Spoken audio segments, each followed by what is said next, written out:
പൊതുവെ എല്ലാവരും പറയും ആരോഗ്യം എന്ന് പറയുമ്പോൾ ഒരു 80% നിങ്ങളെന്ത് കഴിക്കുന്നു എന്നുള്ളതിനെയും ഒരു 20% നിങ്ങളത് എക്സസൈസോ അല്ലെങ്കിൽ എന്താണ് ലൈഫിൽ ഒരു ആരോഗ്യപരമായിട്ട് വേണ്ട ഒരു ഡിസിപ്ലിൻ ഫോളോ ചെയ്യുന്നതിനെയും കൂടി അനുസരിച്ച് ആണ് ഇരിക്കുന്നതെന്ന് പറയും. ഇത് തന്നെയാണ് നമ്മൾ ഒരു സമ്പാദ്യത്തിൻ്റെ കാര്യത്തിൽ അല്ലെങ്കിൽ വെൽത്തിൻ്റെ കാര്യത്തിലും നമ്മൾ നോക്കേണ്ടത്. ഇതിൽ ഒരു 80% എന്താണെന്ന് വെച്ചാൽ നിങ്ങളുടെ ബിഹേവിയർ അല്ലെങ്കിൽ ഒരു ഫിനാൻഷ്യൽ കാര്യങ്ങൾ നടത്തിക്കൊണ്ടു പോകുന്നതിന് അല്ലെങ്കിൽ അത് മാനേജ് ചെയ്യുന്നതിന് നിങ്ങൾ എന്ത് ഡിസിപ്ലിൻ കൊണ്ടുവരുന്നു, എങ്ങനെയാണത് ഒരു ബിഹേവിയറായിട്ട് നിങ്ങളത് സെറ്റ് ചെയ്യുന്നത് എന്നുള്ളതിനെ അനുസരിച്ചാണ് ഇരിക്കുന്നത്.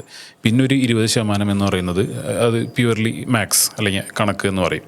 നമ്മൾ ചെയ്യുന്ന കാര്യങ്ങളുടെ ചിലവുകൾ കാര്യങ്ങൾ എല്ലാം തന്നെ നോക്കിയിട്ട് ഈ വരവ് ചിലവ് കഴിഞ്ഞിട്ടുള്ള കാര്യങ്ങൾ നോക്കുക എന്ന് പറയില്ല. അതുപോലെ തന്നെ നമ്മൾ ഇൻവെസ്റ്റ്മെൻറ്റ്സുകൾ നടത്തുമ്പോൾ ഓരോ അലോക്കേഷൻസ് ആയിട്ട് ഡിഫറെൻ്റ് ആയിട്ടുള്ള ഇൻവെസ്റ്റ്മെൻറ്റ്സ് നടത്തുക, ഓരോന്നിനും വരുന്ന റിട്ടേൺ എത്രയാണ് എന്നുള്ള കാര്യങ്ങൾ നോക്കുക. ഇതാണ് പ്യുവർ മാത്സ് ആയിട്ട് നമ്മൾ നോക്കേണ്ടത് ഒരു കണക്ക് വെച്ചിട്ട്. അപ്പോൾ ഒരു 20% ഇങ്ങനെയുള്ളൊരു കാര്യങ്ങൾക്ക് നിങ്ങൾക്ക് മെൻ്റലി ഒരു ഇമ്പോർട്ടൻസ് കൊടുത്ത് ചെയ്യേണ്ടത്. മെയിൻ ഫോക്കസ് വേണ്ടത് എന്ന് വെച്ചാൽ നിങ്ങളുടെ ഒരു ബിഹേവിയർ അല്ലെങ്കിൽ ഒരു ഡിസിപ്ലിൻ ഒരു സമ്പാദ്യശീലത്തിലേക്ക് നോക്കുക എന്നുള്ളൊരു ഡിസിപ്ലിൻ നിങ്ങൾ കൊണ്ടുവരിക എന്നുള്ളതാണ്.